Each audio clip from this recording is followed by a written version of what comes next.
सत कबीर की दया अत आदरणीय गरीबदास साहिब जी की अमृतवाणी मंगलाचरण।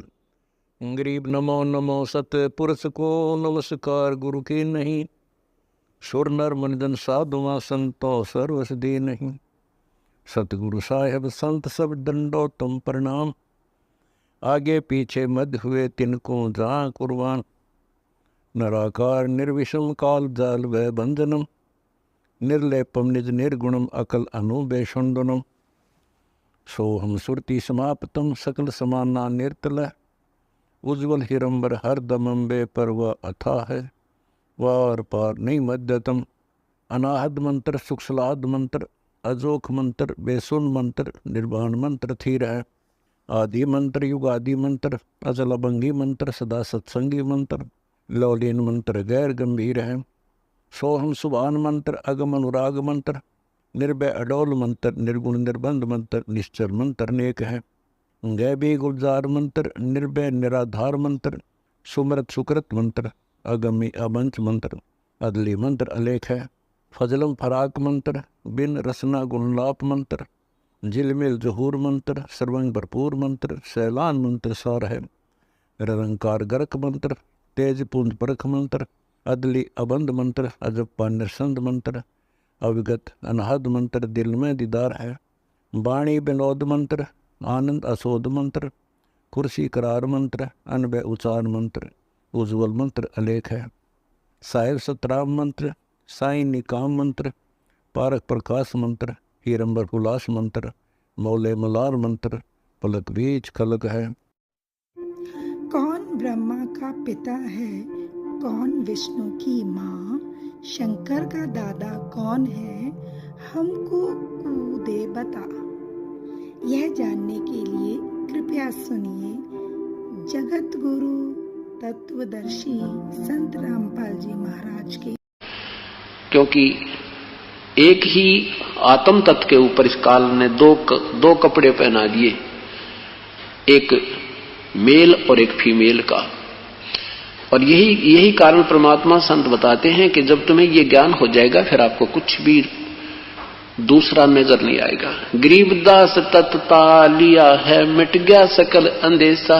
यो तत्ता लिया यानी यो निचोड़ निकाल लिया, ये व्हाट इज दिस, ये क्या कहानी है, तो फिर कोई फर्क नहीं पड़ता। तो सुखदेव जी को कहा कि बेटा तेरे में अब भी कमजोरी थी यार, जब तू इसे डर रहा है और वो सुकड़ रहा है, नहीं तो वो आराम से बैठ जाता और पूछता बहन बेटी कैसे आई है, क्या काम है, इतनी सी बात थी। तो कहते हैं परमात्मा कोई बात नहीं, सुखदेव जैसे जति बहुत मिल जाएंगे और सीता जैसी सती पत्नी भी बहुत मिल जाएंगी, परंतु ये परम संत और उसकी शरण बहुत मुश्किल से मिलेगी। गोरख से ज्ञानी घने ये सुखदेव जति जहान, सीता सी बहु भारिया भाई संत दूर अस्थान। इस प्रकार जब हम तत्व ज्ञान से परिचित होंगे फिर हमें केवल आत्म कल्याण ही नजर आएगा और केवल परमात्मा ही हमें, पूर्ण ब्रह्म ही अपना साथी और कल्याणकारक नजर आएगा। तो जो अब आप परमेश्वर की शरण में आए हो बहुत पुण्यकर्मी प्राणी हो,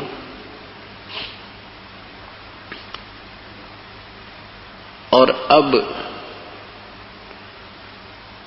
चूकना नहीं है इस मार्ग को, नहीं तो महादोषी हो जाओगे। जिनको पता नहीं है ठीक है, वो तो दुख पा ही रहे हैं और हम पता लगने के बाद भी गफलत करेंगे, इस मार्ग को त्याग देंगे। उसके लिए परमात्मा कहते हैं जान बूझ साची तजय और करे झूठ से ने, ताकि संगति है प्रभु सौपन में बिना दे। इस मार्ग को समझकर और सारी वस्तु से परिचित होकर के फिर को अपने कर्म बिगाड़ जाता है, इस वस्तु को त्याग जाता है। कहते हैं उसे निकम्मे के तो दर्शन भी नहीं दे भगवान, सपने में बिना दिखा वो व्यक्ति। तो यहां परमात्मा कहते समझा है तो सिर दर पाओ, बहुर नहीं रे ऐसा दाओ। यदि तू समझा है कि सचमुच ये मार्ग सही है, परमात्मा यही कबीर परमेश्वर है और उस परमेश्वर की भक्ति का मंत्र भी यही है और दूसरे नहीं है, ये आपके हृदय में जचाने के लिए, आपको इस बात की यकीन कराने के लिए ये सत्संग किए जाते हैं। इसलिए आपको यहां बार बार प्रार्थना की जाती है कि तो आप सत्संग सुनो। और 100 काम त्याग कर भी परमेश्वर के सत्संग में आना चाहिए। नहीं तो ये हम ही चले जाएंगे, ये कार्य समाप्त नहीं हो सकते। और भरे पूरे परिवार को छोड़कर प्राणी चले जाते हैं। जब वो चले जाते हैं उससे पहले उनको 1 मिनट की फुर्सत नहीं थी, और जाने के बाद पूर्ण फुर्सत होगी। तो कहने का भाव यह है कि इन सभी विचारों को मद्देनजर रख के अपना 100 काम त्याग करके, चाहे आपको ये भी लगे कि हानि ना हो जाए, कति हानि नहीं होगी। घर बैठे बैठे हानि हो जा, साथ बैठे बैठे ऐसा नुकसान हो जाए, ठाया जाना दरिया जा। और परमात्मा के चरणों में आने के बाद तो ऐसी आपदाएं टला करती हैं। संत शरण में आने से आई टले बला, जय मस्तक में सूली हो वो कांटे में टल जा। कि बहुत भयंकर दुख होना हो, बहुत ही कम, क्योंकि हमें इस बात का ज्ञान कोई ना, हम तो थोड़े से दुख नहीं मान रहे हैं। भगवान यो क्यों हो गया हमारे घर पर, हमने तो नाम ले लिया था। परमात्मा कहते हैं नाम लेने मात्र से ही नहीं बात बनती। जैसे ही ट्रीटमेंट शुरू किया है और ट्रीटमेंट शुरू हो गया है और रोग भयंकर है, तो जरूरी नहीं कि वो ट्रीटमेंट शुरू होते ही ठीक हो जाएगा। ट्रीटमेंट करते करते भी मृत्यु हो जाती है, लेकिन ट्रीटमेंट यानी उपचार कराना कोई दोष नहीं था, वो अच्छा प्रयत्न था। तो इसी प्रकार परमात्मा कहते तुम नाम लेते भगत नहीं बन गए। अगर ऐसे एक दिन स्कूल में बालक जाने लग गया है, महीने 2 महीने 1 साल हो गया है, तो वो BA नहीं कर पाएगा। तो कहने का भाव ये है कि इसमें लगे रहे, और ना जाने कितनी आपत्तियां हमारे ऊपर इस जीवन में हैं। युगों युगों के पाप हमारे संग हैं। जब तक हमारे ऊपर कोई आपत्ति नहीं आई तो हम समझते हैं हमें ठाठ है। आपत्ति आने लगेंगी जब गिनती नहीं होगी, क्योंकि पुण्य समाप्त होने के बाद पाप का प्रभाव बढ़ता ही चला जाता है। आपको बार बार बताते हैं, और वैसे तो तकरीबन ये कहानियां हर एक के साथ स्वयं भी बीत जाती हैं। एक बहन उपदेश नहीं लेना चाहती थी और उसकी सहेली ने हमारा उपदेश ले लिया था। पहले वो दोनों ही एक ही गुरु की शिष्या थी। उस बहन ने इस ज्ञान को अच्छी तरह समझा। वो शिक्षित अच्छी थी, हेड मिस्ट्रेस हाई स्कूल की।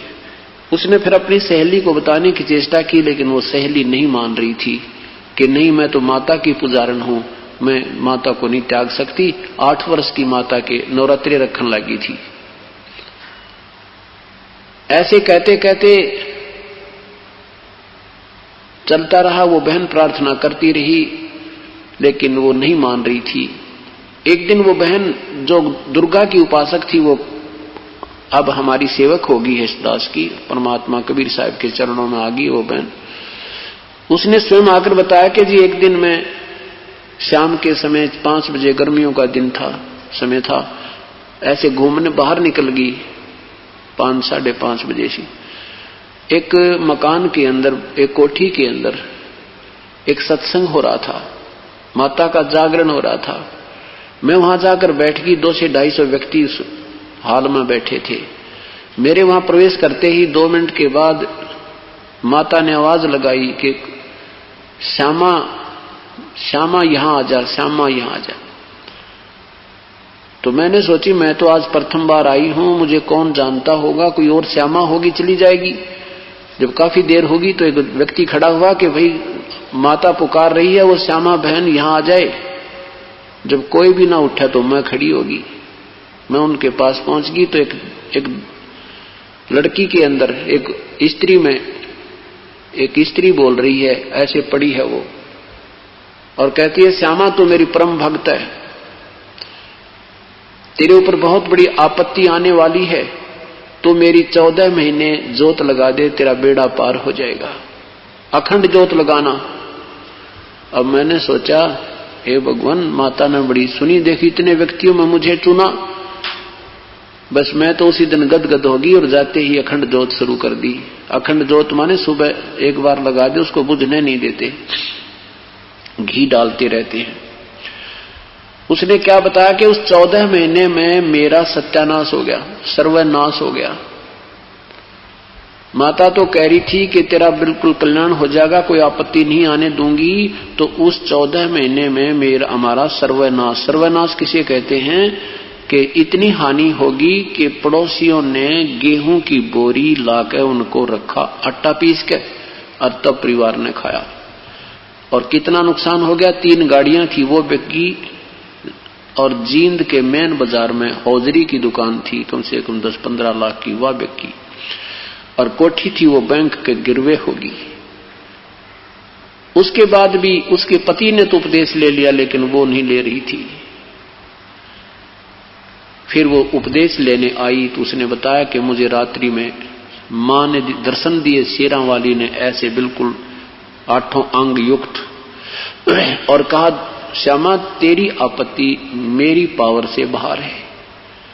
तो उस संत इस दास का नाम लिया कि तू उस संत रामपाल के पास चली जा जो शशि का गुरु है, तेरा कल्याण वही संभव हो सकता है।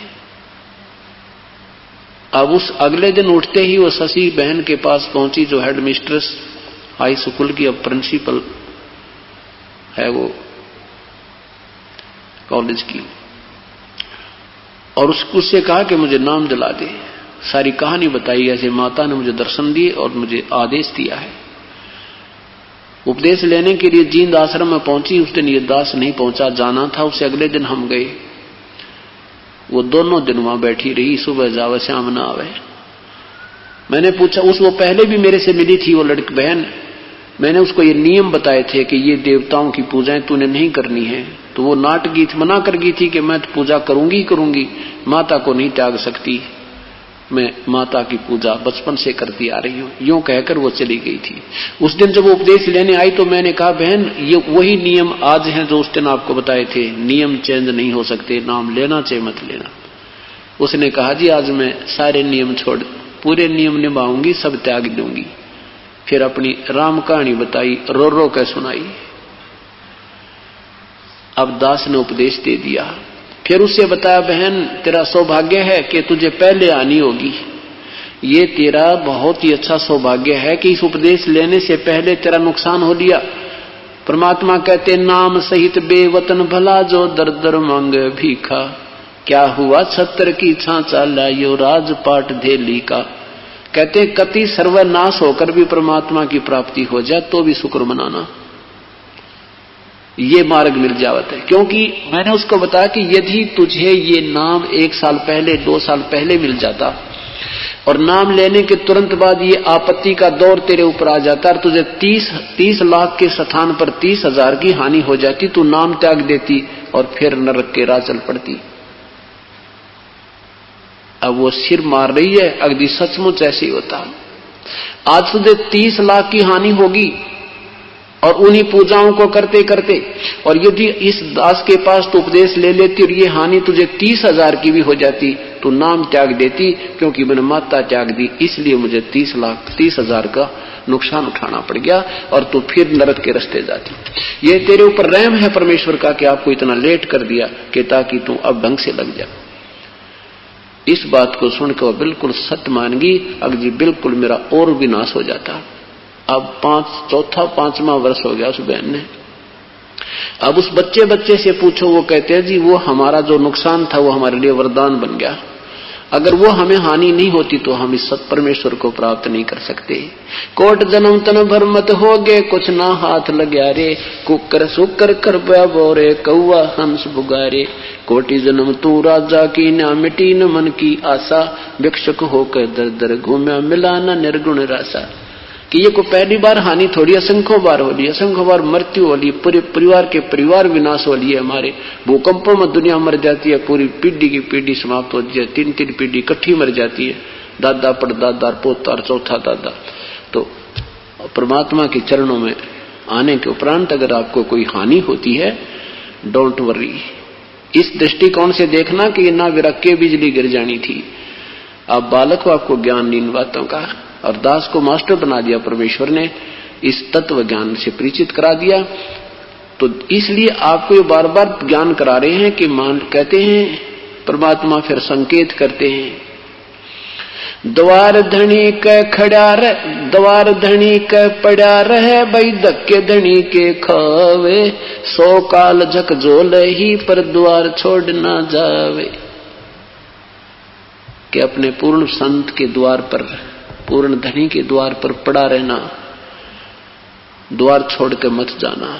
और धक्के धनी के खाचे, इसके मार्ग में आपको कुछ हानि भी होती नजर आती है, पर डगमग मत हो जाना। 100 काल झकझोल ही, चाहे काल कितने झटके दे के देखे, पर छोड़ मत जाना। अगर इसको छोड़ देगा तो और ज्यादा हानि उठानी पड़ेगी। इस प्रकार सत्संग में आने से प्राणी को हर प्रकार से ज्ञान प्राप्त होता है। और ये तो काल का लोक है। यहाँ तो परमात्मा कहते हैं, आप तो कह रहे हो कि मुझे मरने की चिंता है, और परमेश्वर कहते हैं, कबीर साहब मुझे ये चिंता, तुम जीवित कैसे हो? अरे नादान, इस देखो तो ये शरीर है क्या सांग तुम्हारा? हार्ड चाम का बना हुआ पुतला, 36 जोड़ ला रहा खींच के, एक भी इधर उधर हो गया तो पड़ा पड़ा रोए, इंसान उठ नहीं सकता। तुम कहते हो मैं मरना जाऊं, और मैं कहता हूं तू जी कैसे रहा है? तुझे मरने की चिंता, मुझे तेरे जीने की चिंता। तू कैसे चल रहा है? ये हार्ड चाम की ये मिट्टी कैसे चल रही है और कितने दिन चलेगी? और फिर क्या कहते हैं, जिस मरने से जग डरे है मेरे मन आनंद, कद मर हूं कद पावे हूं वो पूर्ण परमानंद। यहां तो भाई लाख वर्ष जीवित रहे वो भी मर गए, और ब्रह्मा विष्णु महेश मरेंगे, जिनकी लाखों और अरबों और करोड़ों जन्मों के वर्षों की जीवन है। इसमें एक का काम बताया परमात्मा ने कि जब तक ये श्वास है प्रभु याद कर, उसकी रजा पर छोड़ दे मालिक। राज्य करमता राम की रजा धरे जो शीस, दास गरीब दरस परस तिस भेंटे जगदीश। उनको मिले भगवान। अब किसकी भक्ति करें? उस परमेश्वर की। क्या बताते हैं, नर सुन रे मूड गंवारा, ये राम भजन तत्सारा। नर सुन रे मूड गंवारा, भाई राम भजन तत्सारा। कि इन और सब पचड़ा न छोड़ के परमात्मा की भक्ति ही सार है। क्या कहते हैं भगवान कि श्वास उसास में नाम जपो, व्यर्था श्वास मत खो, ना बेरा इस श्वास को आवण हो कि न हो। परमात्मा कहते हैं तू मरने वाले को रो रहा है कि वो मर गया है, मर गया, और तू अपने बारे में सोच, क्या तू नहीं मरेगा? कबीर साहब कहते हैं कि समझे ना नादान लोग, अपने को भी मरना होगा, इब करें किसका शोक। अगर हमने ना मरना हो और मरने वाला गलत बन गई हो तो वो अकेला ही मर गया, हम नहीं मरेंगे, तो वे चिंता भी ठीक लगे तुम्हारी। ईश्वर हमें हर प्रकार से संतुष्टि देते हैं, और वो क्या कहना चाहते हैं, ये सारा ज्ञान देकर के कहाँ हमारा दृष्टि, कहाँ हमारे जो ना दृढ़ करना चाहते हैं बुद्धि को, इसको समझना चाहिए। जैसे सुखदेव ऋषि जी ने और राजा परीक्षित को 7 दिन की कथा सुनाकर एक ही काम किया था 7 दिन में, कि तेरी इसकी वृत्ति संसार से हटकर और स्वर्ग में लग जा, बस। और कोई योगदान उस सुखदेव का नहीं था। इतना ही योगदान था कि इसकी वृत्ति यहां संसार से हटा दूं, ऐसी कथा कहानी सुना के, ताकि जब सब सर्प इसको डसे तो इसकी ममता यहां किसी बालक में, घोड़े में, को राज में, किसी बच्चे में ना रह जा, कहीं फिर यही आमरे। और पुण्यात्मा वो परमात्मा हमारे आप पे रजा कर देता है, उस कथा की जरूरत कोई ना, वापस सिस्टम बना देता है हमारा। क्योंकि अंत समय में जब जीव की मृत्यु होती है, उस समय हमारी जहां भी आशा रह जाएगी, उसी में वही जन्म होगा, हम फिर दुख के भागी बने रहेंगे। और परमात्मा ऐसे कृपा कर देते हैं। एक भक्त की मां मर गई और 70 साल की हो रही, तो गुड़िया के पेट में दर्द हो गया, और इतना दर्द हो गया कि बालक बोलने व बोल नहीं सके, और ट्रीटमेंट भी कराया, आध घंटे में मृत्यु को प्राप्त होगी। अरे इससे बात पर नाम छोड़ गए, नो बोले हमारी तमाम मृगी बोलने भी ना पाई। और आप कह रहे थे कमाल का बात है, 6 महीने नाम लिए हुए बुढ़िया ने, बताई बुआ गवर्नर बन जाएगी 6 महीने में, अगवा पर उस स्वर्ग से भी ऊपर पहुंच जाएगी। जितना उसने किया उसके साथ है, और 70 साल की बुढ़िया हो रही, बता फिर भी तुम्हारे मंदिर खरपतवार भरा। फिर सत्संग सुना क्या आपने? तुमने 1 साल से नाम लिया हो गया, सत्संग सुन रहे थे, क्या विचार किया?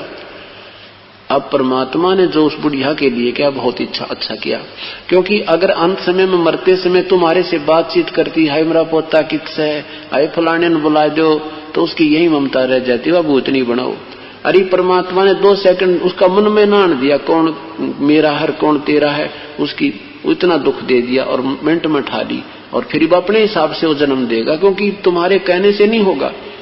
अब उस परमात्मा ने तो अपनी आत्मा देखनी है, तुमने मां दिखी थी, उस परमेश्वर को पता ये आत्मा कितनी बार मां बन ली, कितनी बार पशु बन ली, कितनी बार पक्षी बन ली, और इब सूत बैठ गया, थोड़ा सा नाम मिल गया, इब आ गया के मांगा सारी उम्र, मेरा पोता न्यू हो जा, मेरी पोती न्यू हो जा, मेरा बेटा न्यू हो जा, बेटे का न्यू हो जा, उस जितनी कमाई करे थी वह गेल बांट दो, और इब वह परमात्मा उसको अपने हिसाब से ऐसे घर में जन्म देगा, उसका जीवन ही सत्साहिब बोलकर प्रारंभ होगा।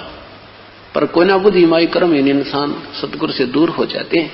तो इस प्रकार इस ज्ञान को समझो पहले, नहीं तो मैं इन दूसरे संतों की तरह करोड़ों की संख्या जोड़ देता, अगर उनकी तरह ड्रामा करता, कोई आओ किसी तरह आओ, कोई बूटी लाओ, चाहे उसका नागद काटो, चाहे मंदिर जाओ, हमने ऐसा नहीं चाहिए, क्योंकि हम दोषी हो जाएंगे। फिर जैसे कोई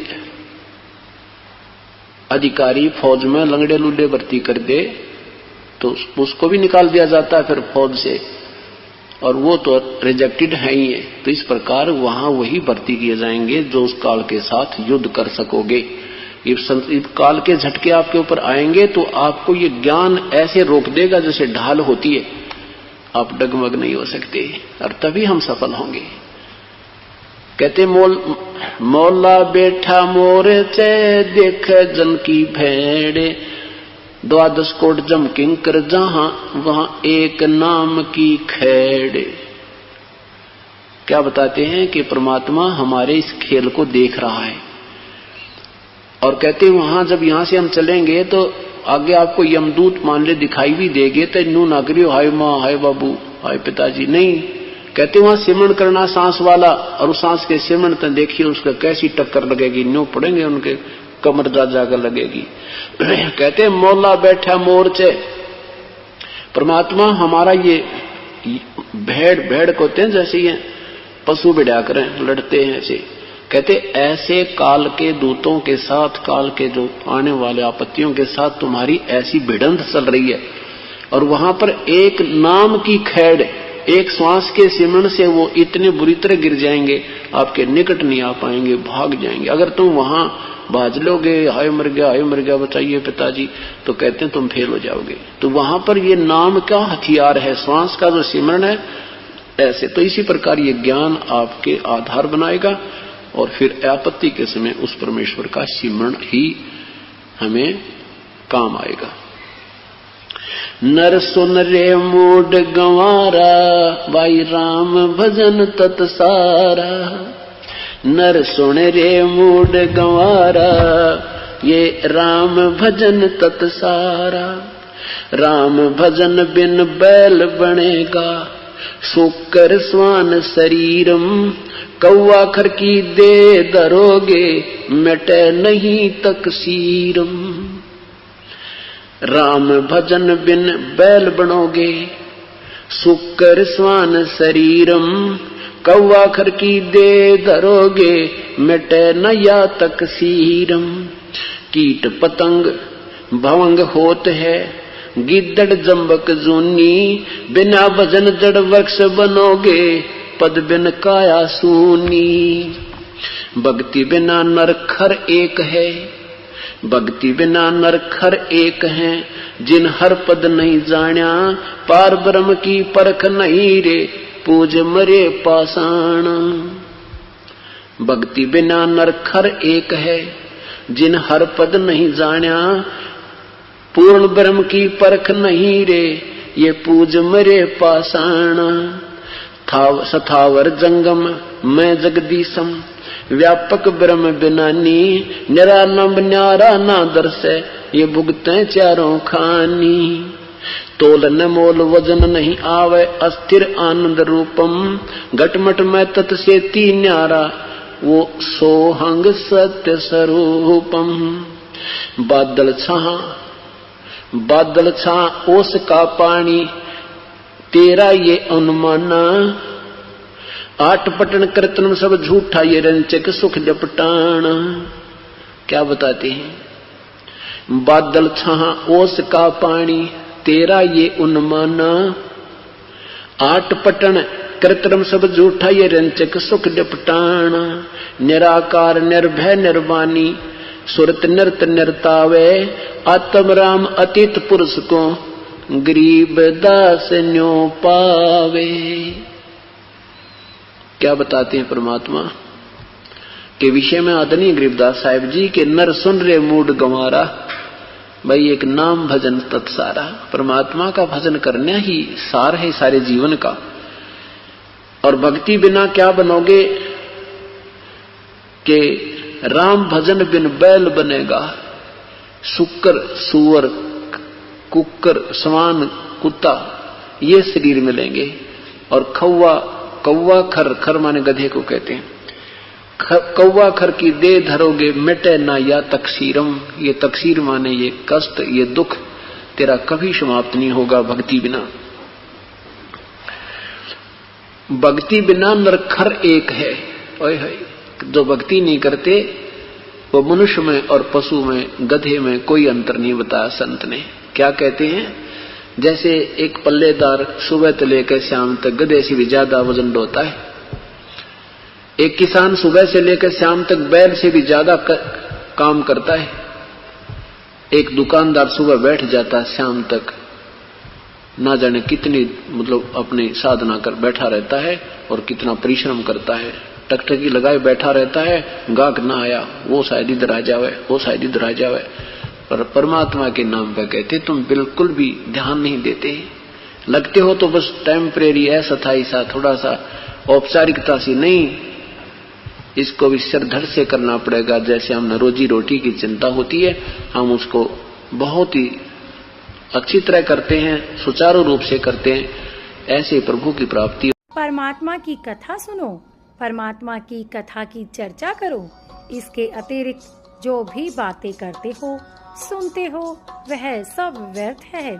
ऐसे ही आध्यात्मिक वीडियो देखने के लिए हमारे चैनल विश्व विजेता संत रामपाल जी महाराज को